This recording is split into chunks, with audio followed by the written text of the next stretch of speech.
Saya berikan 3 aja deh biar cepat. Ada beberapa amalan yang ketika dikerjakan berdoa, doanya cepat dikabul. Doa itu dikabulkan ada 3 rumusnya. Kalau ingin cepat. 1, dahsyatnya amalan yang dipanjatkan doa di dalamnya di waktu yang spesial itu bukan hanya bisa mengabulkan doa yang biasa, termasuk yang dianggap mustahil oleh kebanyakan orang tapi dipandang butuh oleh Allah untuk kita. Ada satu amalan lagi yang kalau Anda minta sebelum Anda kerjakan, itu malaikat langsung aminkan. Padahal belum dikerjakan. Tapi Anda angkat tangan, berdoa, itu langsung diaminkan oleh malaikat. Orang yang punya masalah, itu ditampakkan oleh Allah. Berjalan ketemu orang kok jadi solusi. Lewat ke tempat orang sedang ibadah. Yang paling dahsyat, buka mushaf, keluar ayat sesuai dengan apa yang dirasakan. A'udzu billahi minasyaitonir rajim. Bismillahirrahmanirrahim. Yuk baca dari awal sama-sama.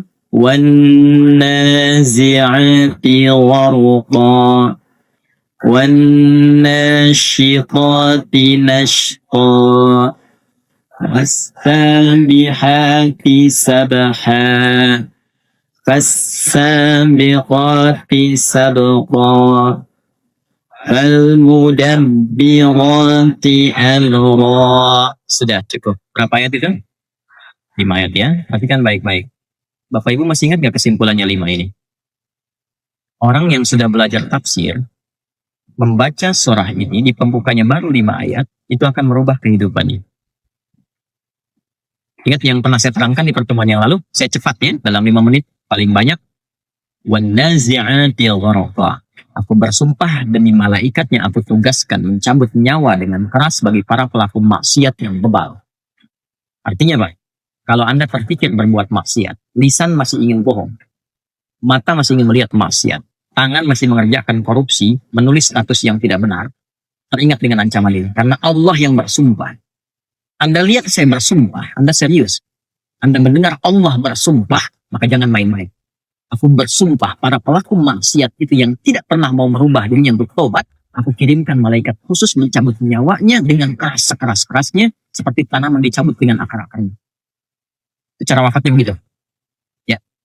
Wan nazi'ati gharqa. Kemudian wan nasyitati nashta. Tapi aku bersumpah demi malaikat yang diberikan kelembutan, kenyamanan, kedamaian ketika mencabut nyawa orang-orang yang penuh dengan sifat kebaikan. Ya, maka ketika kita berpikir berbuat baik, rasakan kebaikannya akan dibawa pulang. Minimal cara pulangnya adalah husnul khatimah. Ya, tidak cukup dengan amin. Lihat dulu. Perhatikan baik-baik. Sekarang, ayatnya bukan hanya kita dengar, tapi ditampakkan di hadapan mata. Nah, kata para ulama, kalau sudah tampak di hadapan mata itu dan belum yakin kita juga dengan itu, berarti ada yang salah dengan cara kehidupan kita. Dan semakin banyak maksiat bertebaran dalam kehidupan kita.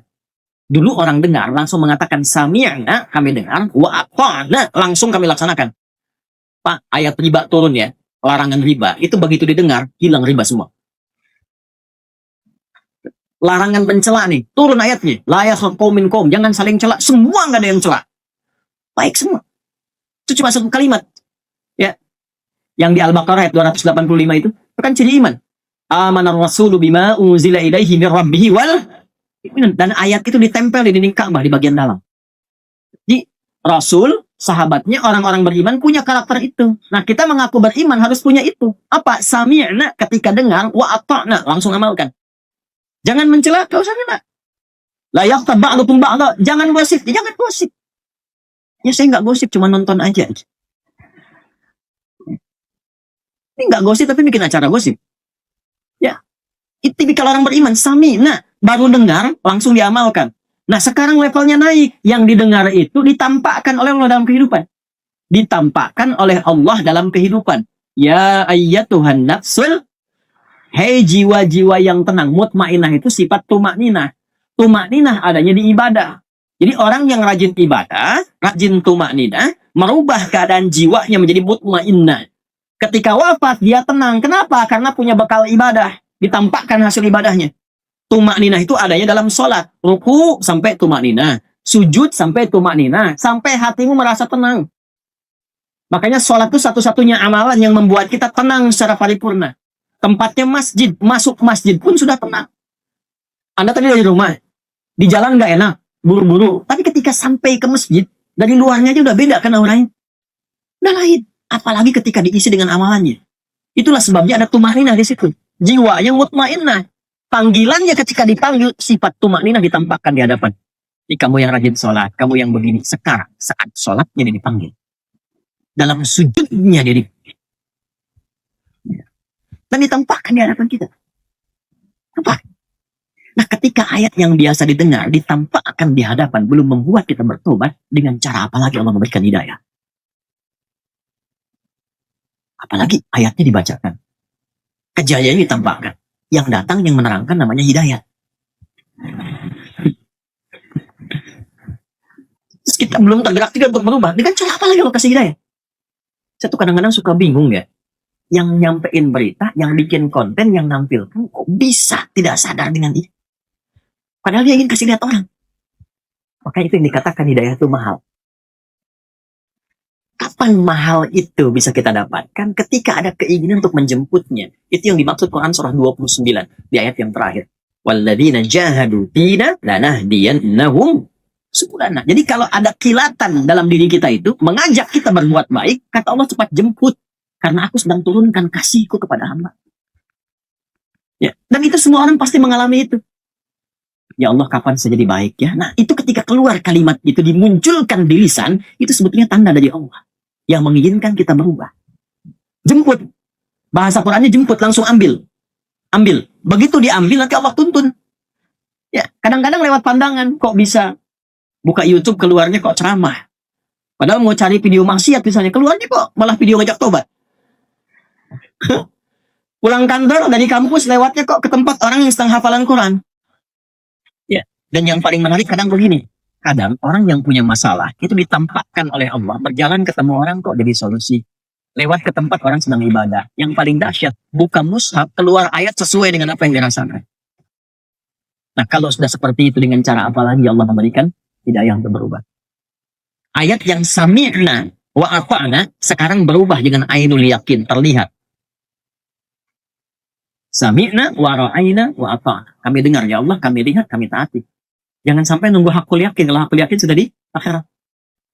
Ilmal yakin kita dengar, informasi ainal yakin kita lihat, hakul yakin di akhirat tambahkan. Jelas? Ya, jadi kalau kita mendengar dua ayat tadi, wan nazi'ati gharqa, jangan maksiat karena ancamannya cabut nyawa, nggak main-main. Kalau nggak percaya silakan lakukan. Ntar lihat di akhir kehidupan. Ya kan? Kan bahasanya begitu. Dan ini sumpahnya Allah loh. Tapi kalau kita beramal saleh, motivasi, nanti Allah muliakan, tenang hidupnya. Lihat orang-orang tenang. Lihat yang wafatnya tenang. Lihat bagaimana diantarkan jenazah. Ya. Jelas? Setelah itu, wasabihati, as-sabiqati, malu sama malaikat. Malaikat gak dihisab, berlomba-lomba berbuat baik. Yang tawaf, yang zikir-zikir, yang tahmid-tahmid, tasbih-tasbih, malaikat loh. Yang gak dihisab, berlomba beramal saleh. Masa kita yang dihisab tidak beramal saleh? Jangan banggakan malaikat karena memang dicipta untuk beramal soleh. Tapi mereka itu berlomba-lomba mengerjakan itu. Berlomba-lomba. Fastabiqul khairat. Nah, ayat fastabiqul khairat itu untuk kita, bukan untuk malaikat. Al-Baqarah ayat 148. Walikulli wijhatun huwa muwalliha fastabiqul khairat. Aku berikan kepada setiap hambaku keinginan, orientasi beramal yang berbeda-beda. Ada yang senang tahajud, ada yang senang baca Al-Quran, ada yang senang puasa, ada yang senang sedekah. Tidak harus menguasai semuanya. Yang penting silahkan berlomba dengan amalan khususnya. Setiap kita coba usahakan punya amalan khusus yang kita banggakan saat pulang kepada Allah. Ya, saya nggak bisa tahajud seperti dia, bacaannya panjang, lama, nggak apa-apa. Saya cuma 2 rakaat witir 1. Tapi saya punya puasa yang dia nggak bisa kerja. Saya punya puasa Daud. Dia sholat Daud, ya. Nggak ada sholat Daud ya. Yang ada cuma puasa dah. Senin puasa, Selasa tidak, Rabu puasa, Kamis tidak. Nah, kalau sudah puasa Daud itu sudah tingkat tertinggi puasa sunnah. Kalau saya sih, saya pandangannya Senin Kamisnya berhenti.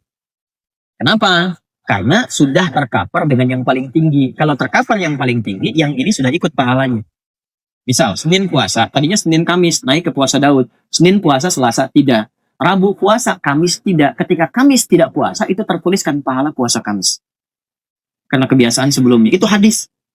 Makanya kalau ngajinya pakai ilmu, bebannya ringan. Pahala dapat. Pilih mana? Nggak kerja, dapat gaji, atau kerja, belum tentu dapat gaji. Hah? Ya kan?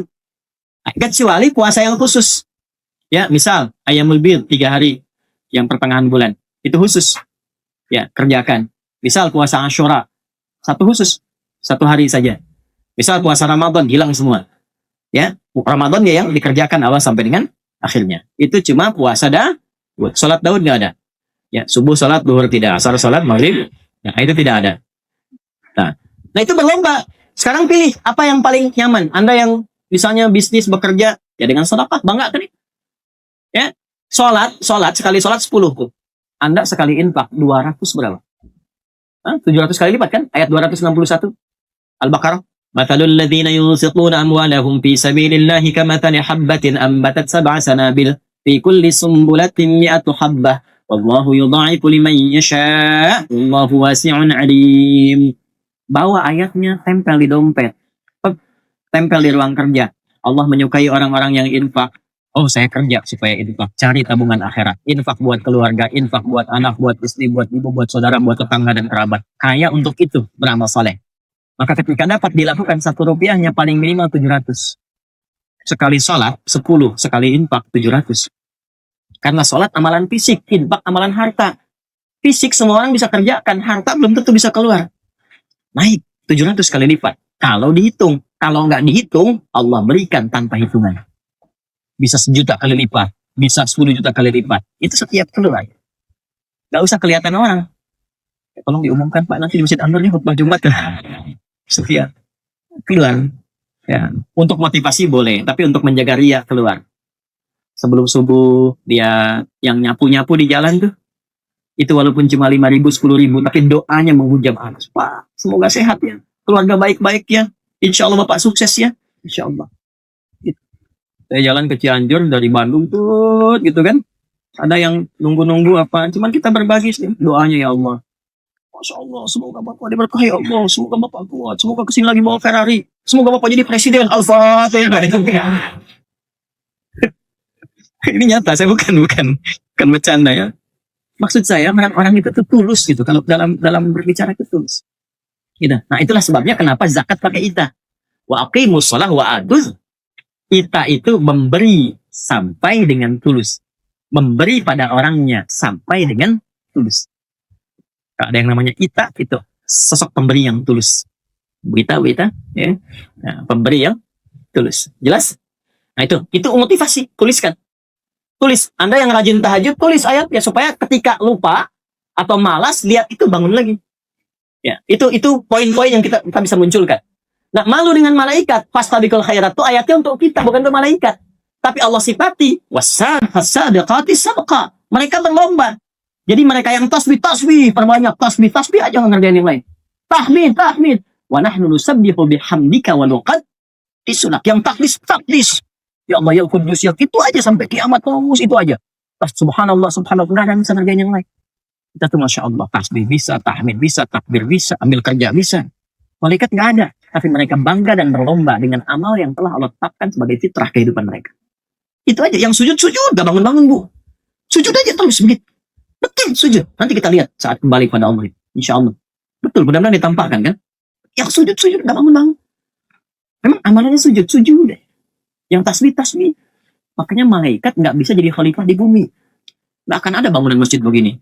Begitu turun ke bumi sujud, nggak ada yang jualan jus jambu, jus melon, nggak ada. Malaikat jualan jus tuh nggak ada, bakatnya nggak ada, makan nggak ada, minum nggak ada, nikah nggak ada, ya nggak akan muncul IO pengantin dan sebagainya, nggak ada. Kita itu banyak bisa dikerjakan, cari amalan yang positif. Fastabiqul khairat. Fal mudabbirati. Nah, pelajari malaikat yang mengiringi kehidupan kita. Yang hafal kan 10. Ya kan? 10 itu siapa saja. Cek. Cari ilmunya. Jadi tahu. Oh, saya pengen rezeki. Siapa malaikat tugaskan ngatur rezeki? Malaikat Mikail. Kesenangannya apa Mikail? Rumah yang bersih, rumah yang suci, yang ada ibadahnya. Hidupkan. Begitu hidup, doa. Itu rumusnya siapa? Banyak. Di ayat Quran banyak. Rumusnya mihrabnya Maryam. Coba mihrab Nabi ke kamarnya jadi raudhah. Ya, tempatnya kalau dipakai banyak beramal, itu keberkahannya turun di tempat itu. Ini kenapa disebut mihrab? Karena imam ngimami kan? Bukan cuma karena imamnya. Karena di tempat inilah pusat kegiatan amalan. Tempat kegiatan amalan. Jadi kalau tempat sering dipakai beramal saleh, itu bukan sekedar menjadi tempat. Ada tempat yang penuh dengan keberkahan di dalam. Salah satunya mempercepat terkabulnya doa. Doa itu dikabulkan ada 3 rumusnya. Kalau ingin cepat. 1, dilakukan di tempat yang mustajab. Hanya Anda ke Mekah kan? Ke Madinah kan? Karena mustajab. Tapi kalau belum sempat ke Mekah ke Madinah, kamar bapak, kamar ibu pakai ibadah. Tahajud di situ, sholat di situ, baca Quran di situ, doa di situ, gosip keluar dari situ. Pasang status keluar dari situ. Maaf ya, sedang ibadah dulu, ceplik. Nggak bisa keluar. Pakai ibadah aja, pakai ibadah. Itu rumusnya mihrabnya Sayyidah Maryam alaihissalam. Ada di mana? Di Ali Imran ayat 37. Fataqabbalaha rabbuha biqabulin hasanin wa ambataha nabatan hasanan wa kaffalaha Zakaria. Kullama dakhala 'alayha Zakaria al-mihrab wajada 'indaha rizqa. Qala ya Maryam anna laki hadha? Qalat huwa min 'indillah. Innallaha yarzuqu man yasha' bighairi hisab. Itu kalau tempatnya udah bagus, amalnya banyak di situ, itu belum minta sudah dikabul. Baru terbersit ada. Nah, itu tempat. Kalau ada rezeki berangkat. Ka'bah, dekat Ka'bah, multazam, tarik garis lurus ke belakang. Raudhah, tarik garis lurus ke belakang kalau nggak mampu ke depan. Tapi kalau belum mampu ke sana, rumah kita masa nggak ada satu ruangan pun dipakai tempat sujud. Gimana? Islam tuh nggak mahal. Indah semua. Hamparan sejadah, doa, minta. Itu nomor 1. Ya, tempat. Kedua, waktu. Ada waktu-waktu spesifik berdoa. Misal, pertengahan malam. Waktu-waktu tahajud. Lebih cepat sampai doanya. Apalagi kalau dipanjatkan dalam sholat. Dipanjatkan dalam sholat. Itu nasabnya sudah bukan hanya dari Nabi Muhammad SAW, itu puncaknya, itu sudah amalan Nabi-Nabi sebelumnya. Dan dahsyatnya, amalan yang dipanjatkan, doa di dalamnya, di waktu yang spesial, itu bukan hanya bisa mengabulkan doa yang biasa. Termasuk yang dianggap mustahil oleh kebanyakan orang, tapi dipandang butuh oleh Allah untuk kita. Contoh, ibu pernah dengar Nabi Zakaria? Ya, ujiannya apa? Sulit memiliki keturunan. Oke, penyebabnya apa? Maaf, istrinya divonis secara medis monopos dan mandul. Secara klinis gak mungkin punya keturunan. Apa yang beliau lakukan? Sholat. Ingat, sholat. Doanya dipanjatkan dalam sholat. Doanya dipanjatkan dalam sholat. Tahu dari mana? Ali Imran. Ayat berapa? 38 sampai 39. Doanya 38 dipanjatkan dalam sholatnya. Keterangan di ayat 39. Hunalika da'a Zakaria rabbah. Ya, Nabi Zakaria kemudian berdoa di mihrabnya Maryam. Mihrab, tempat bersambung dengan waktu. Perhatikan baik-baik. Qala rabbi habli min ladunka dzurriyyatan thayyibah innaka sami'ud du'a. Ya Allah, semua memvonis aku tidak akan mungkin punya keturunan. Maka aku menyebut namamu yang memberi tanpa punya batas dalam pemberian.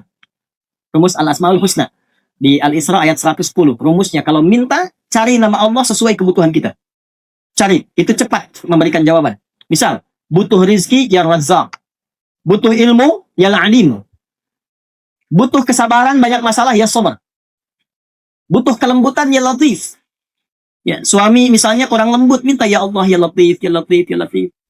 Engkau yang kirimkan suamiku kepada aku. Engkau yang titipkan dia kepada aku, ya Allah. Aku memohon kepada Engkau yang maha lembut, ya Allah. Lembutkan hatinya, lembutkan sikapnya. Namanya sudah Latif, tapi dia belum lembut. Saya latifah juga ya Allah. Minta. Sebut namanya. Yaitu rumus di Al-Isra ayat 110. Qulid Allah awil ar-Rahman ayyamma tad'u falahul asmaul husna. Kalau engkau enggak tahu, sebut nama Allah. Atau Ar-Rahman, sang pemberi tanpa batas dengan kasih sayang. Tapi kalau engkau tahu, pilih satu di antara namaku sesuai kebutuhan. Bu, hafal al-asmaul husna bagus. Tapi kalau ibu mau doa, gak harus dibaca semua. Pilih salah satu sesuai kebutuhan ibu. Ya Allah, lancarkan rezeki suamiku dalam bekerja, ya Razak. Ya Allah, tambahkan pengetahuan pada anakku, ya Alim. Ibu nggak punya masalah, jangan sebut ya Sabar. Ya ibu dikasih masalah. Oke, tempat sudah, waktu sudah. Ya. Yang ketiga, cari amalan yang istimewa, yang mempercepat terkabulnya doa. Sebetulnya setiap amal itu berpotensi mempercepat terkabulnya doa. Tapi ada yang istimewa. Ada yang istimewa. Dari mana taunya rumus doa dengan amal? Al-Baqarah ayat 186. Wa idza sa'alaka 'ibadi 'anni fa inni qarib. Ini rumusnya. Ujibu da'watad da'i idza da'ani. Belum selesai. Hal yastajibu li wal yu'minu bi la'allahum yarshudun. Aku tahu hambaku tuh kalau ngadap kepada aku motifnya cuma dua. Kalau bukan tobat, minta. Allah deklarnya begitu. Hambaku tuh begitu. Kalau yang tobat kan mojok-mojok gitu kan. Kadang malu. Maaf, bukan berarti yang di pojok tobat ya.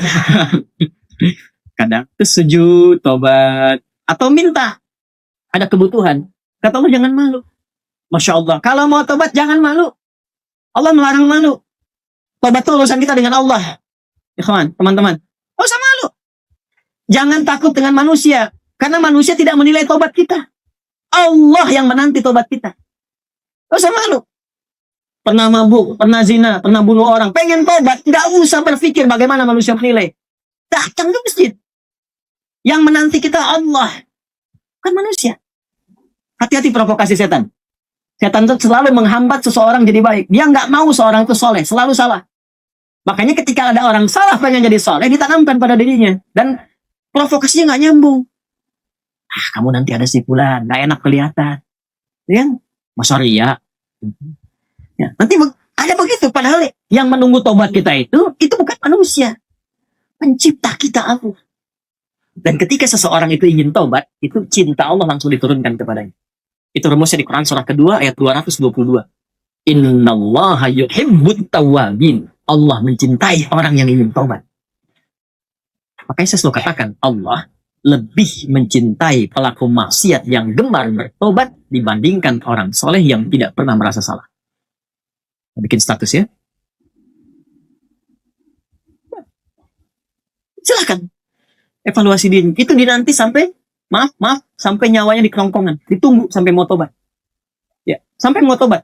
Fir'aun aja, Fir'aunnya, itu dikirimkan keadilan Allah dua nabi, Musa dan Harun. Cuma ya dasar Fir'aun. Dan ditampakkan kisahnya untuk diketahui jadi landscape kehidupan kita, bukan untuk jadi cerita.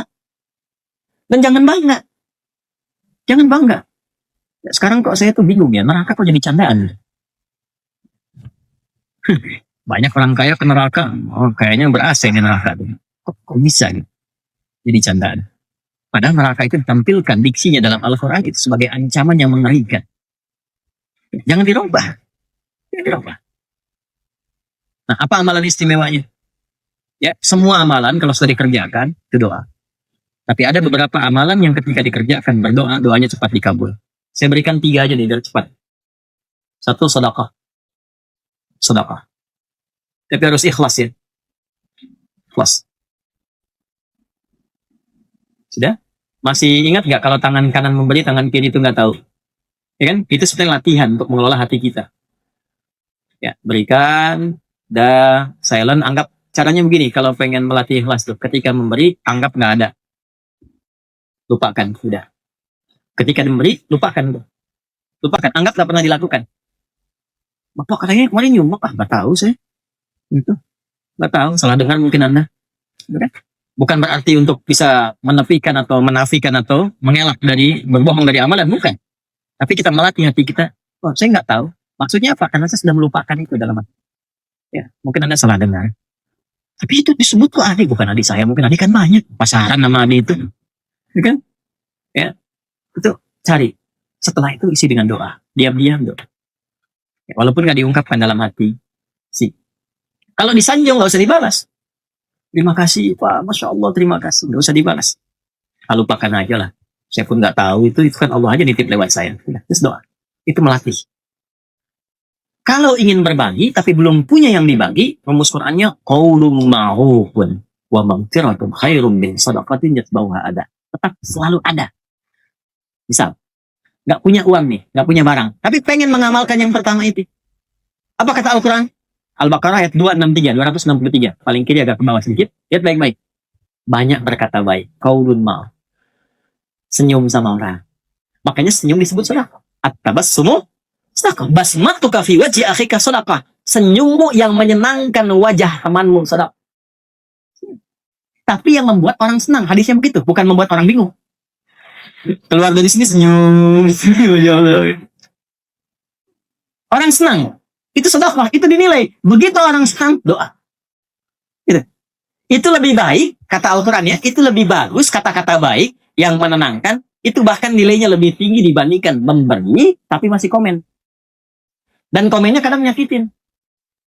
Masih bantuan 100 juta. Terima kasih Pak. Aduh Bapak itu sangat luar biasa. Iya, itu kan kewajiban saya bukan apa-apa. Karena Anda kan miskin juga gitu. Anda kan asraf yang 8 gitu kan. Nah, itu hilang turun. Dibanding dengan yang kata-kata tadi lebih bagus yang kata satu sedekah. Kedua, cepat. Al-Quran.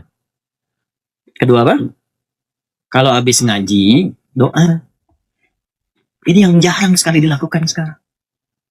Saya melihat kadang habis ngaji itu tutup. Sadaqallahul azim, selesai. Emang Anda nggak bilang sadaqallahu, sudah sadaqallah. Maha benar Allah dengan segala firman-Nya, sudah maha benar. Anda ucapkan itu, setelah itu doa. Ada yang selesai, alhamdulillah rabbil alamin. Ya, itu. Segala puji yang milik Allah. Anda ucapkan, setelah itu doa. Allahumma arhamna bil Qur'an. Waj'alna Qur'anan sahiban lana fid dunya, syafi'an lana fil akhirah. Ya Allah, rahmati kami dengan rahmat Al-Qur'an. Berikan cahaya Quran dalam hidupku. Jadikan temanku di dunia, syafaat bagiku di akhirat. Ya. Berikan keberkahan dari ayat-ayat yang aku baca. Kan satu hurufnya 10 mahal. Ya. Ada satu amalan lagi. Yang kalau Anda minta sebelum Anda kerjakan, itu malaikat langsung aminkan. Padahal belum dikerjakan. Tapi Anda angkat tangan, berdoa, itu langsung diaminkan oleh malaikat. Begitu aminnya malaikat bersamaan dengan apa yang kita mohonkan seketika dijawab. Dan bonusnya diampuni semua dosa yang pernah dikerjakan sebelumnya. Itu nanti bulan depan saya kasih tahu. Nanti nih. Nanti itu. Kan kita belum kita bahas tuh. Waktunya 15 menit lagi gitu. Itu nanti. Saya kan di awal bilang saya kasih 3. 3 sudah kan? Sudah belum? 1, sedekah. Kan? Nah. Ya. 2, 3? Oh belum. Nanti itu bulan depan. Dan malaikat banyak ngatur urusan. Tadi kan itu kan? Maka temani itu. Malaikat Mikail senangnya apa? Hadisnya kelakar. Malaikat nggak senang ke tempat najis. Ya, kalau bisa jangan sentuhan sama yang najis. Bersihkan rumah dari tempat yang najis, yang kotor. Khusus untuk berdoa yang bagus-bagus. Maaf sekali, maaf. Ada tempatnya, tapi hewan-hewan bernajis kalau bisa dijauhkan. Misal maaf, mungkin kan punya banyak pilihan. Saya tuh kalau kadang-kadang suka nggak bisa sebut nama gitu ya. Ya, guguk ya misalnya. Padahal hewan itu netral sebetulnya, tapi karena kadang-kadang dalam dunia bahasa tuh begini, kalau satu kata dipakai pada diksi yang kotor, jadi kotor gitu. Padahal hewannya belum tentu kotor. Di Quran kan anjing juga ada kan? Ya kan? Di surat Al-Kahf kan? Ya, misal anjing itu kan najis pada liurnya. Nah, di sini ada beda 2 pendapat.